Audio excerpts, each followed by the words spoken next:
Well, I'm in California. For my last on-site video of the year, I figured why not stop in and visit the state that most people who watch my videos are located. So, here I am. This is a quick trip. I landed last night, filled my locker, spent a bit of time prepping the video and researching a top site to see while here. This is Cesar Chavez Park, ranked number 18 on the top 20 list of things to do in Berkeley.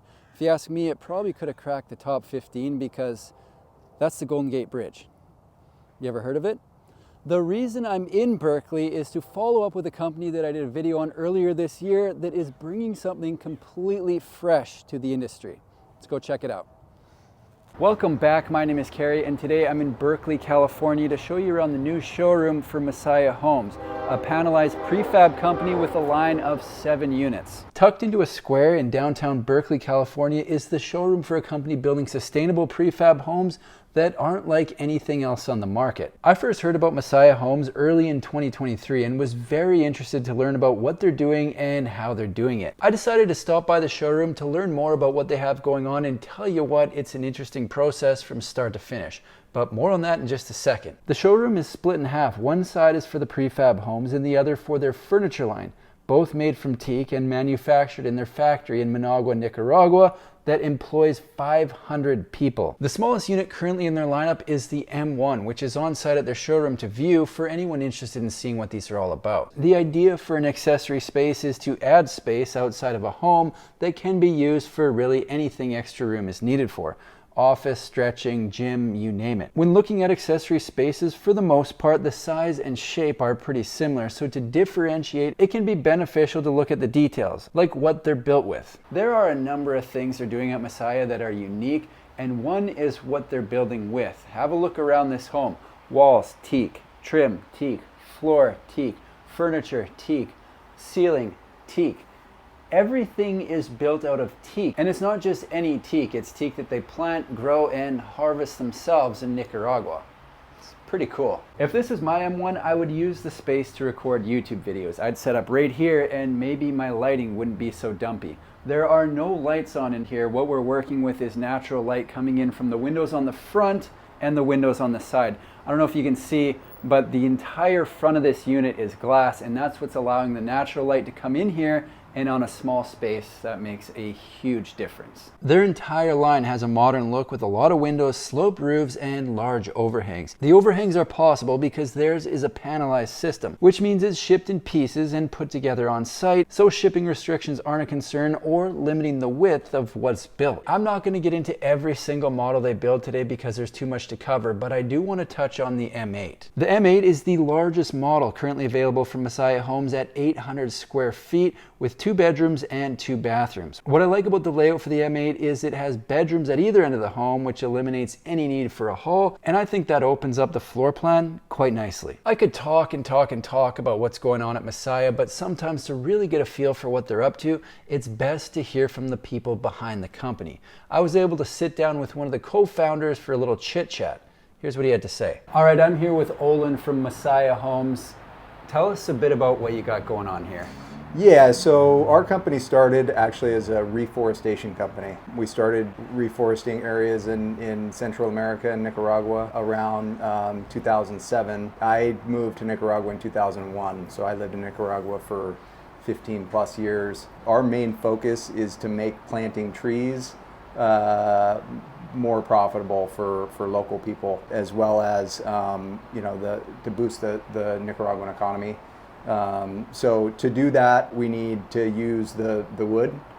So we started with planting trees and exporting lumber, and then expanded into value-added products. So started building furniture and exporting furniture around 2010. But the main focus is to use as much wood as we can so that we can continue to grow more for us. We've gained some traction here in the last couple of years. We have 7 modern prefab designs. And we build everything out of our plantation teak that we grow in Nicaragua. It's a panelized system. We put all of our units together at the factory. We fit every single piece of wood that goes into our building, and then we take it apart, flat pack, ship up to either the site or a warehouse And then on the construction side, we're a full turnkey solution. So we do all of the permitting on the front end, as well as the site work, utility connections, foundation, and install of our units as a one-stop shop. Okay. There's a lot going on. There's a few more steps involved than I would normally see from a company. I want to go back to the reforestation quick. What does that process look like? Because I know nothing about growing teak.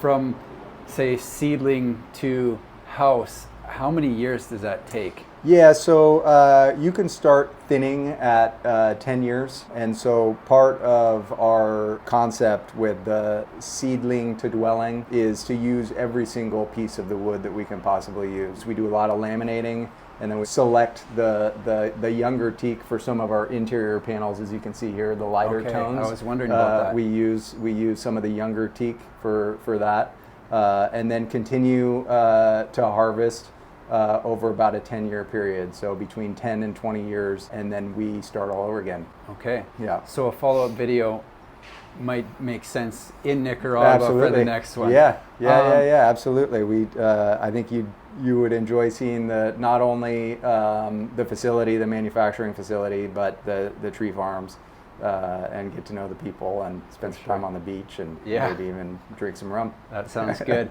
So just so I'm clear and everyone else is clear as well, it's not like you're going in and taking out existing teak. All the teak that you're manufacturing with is something that you've grown from nothing. Correct. Is that correct? That's correct. Yeah, it's all sustainably grown plantation teak. Awesome. Yeah. Most of my audience is located in California. That's where a lot of people watch from. Yep. So do you deliver statewide? The main part of our model is the fully turnkey part, right? So we're not outsourcing our installs to third-party builders at the moment. We're doing it all in-house, and we're based here in the Bay Area. Gotcha. That being said, we are looking at expanding down to Southern California as we grow. Yeah. But really focused on the Bay Area, where we know we can execute. Gotcha. Yeah. So if someone, you're talking about turnkey, if someone buys one of these from you, are we talking like excavation on the lot, services, like Yep. you guys are handling all of that? Yep. So everything from the site assessment, looking at somebody's property, looking at the zoning, the setbacks, utility tie-ins, and then once we're in contract, we do all of the permitting, put together our plan sets with the architectural set, structural engineering, all of the energy, environmental documentation that goes into permit set, and all of the permit coordination. Once the project's permitted, we do all of the excavation, utility tie-ins, foundation work, install, all of the install of our components, plumbing, electrical, all of the finish, roofing, the whole thing from start to finish. So It makes it pretty easy for people. it makes it easier. It makes it easy for people. They're dealing with one team. So obviously they're manufactured in Nicaragua. How does it get from there to here? Yeah, so we put the entire unit together at our facility. So every piece of wood fits perfectly together. We take it apart, we flat pack, and we ship in 40-foot containers. Okay. So we can fit a 600 square foot unit in one container, the whole entire unit, including all the millwork and cabinetry and doors. In an 800 square foot unit, it comes in two separate shipments. Okay. And then we can fit 4 of these M1 studios in one 40-foot container. Okay. Yep. And then when if we can ship directly to the site, then we'll do that. If there are access challenges, then we have a warehouse here in the East Bay, and we can cross dock, unload there, put it on a smaller truck, and take the components out to the project. People have a lot of choices in the prefab industry right now. Aside from the obvious, the reforestation program that you guys are doing, what sets these homes apart from some of the others in this space? Yeah, I mean, it's hard not to mention the sustainability and the reforestation in terms of what makes us unique. I also think that aside, the aesthetic and sort of the way they look and the way they feel, all wood. You're not going to see, you're not going to see any plastic components, any laminate components. You're not even going to see sheetrock. So even our interior wall cladding is all teak. I also think the way we've designed them with the high roofs and the clear story windows, the glass on the front elements, the amount of light that gets in to our units, it makes it feel bigger than it is. And then in the prefab space, I think that the fact that we're panelized and we can get our panels into tight spaces. I've talked to a lot of people who've been looking and they say, well, we can't get a crane to our property to crane on a modular unit.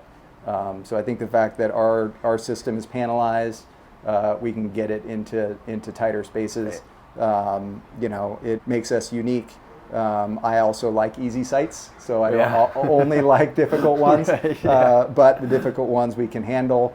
And then I think finally, that we are a full turnkey solution. That's huge. We're currently doing everything in-house. From start to finish. So I think those are the things that really set us apart in this space. Before I wrap this thing up, I am going to get into their pricing, but keep in mind prices can and usually do change, but will be accurate at the time of posting this video. The M1 has a base price of $54,500 and the M8 has a base price of $429,000. This is a very fascinating company and I would like to check out what they got going on down at the factory. So I'll be following along with what they're up to and posting updates right here on my YouTube channel.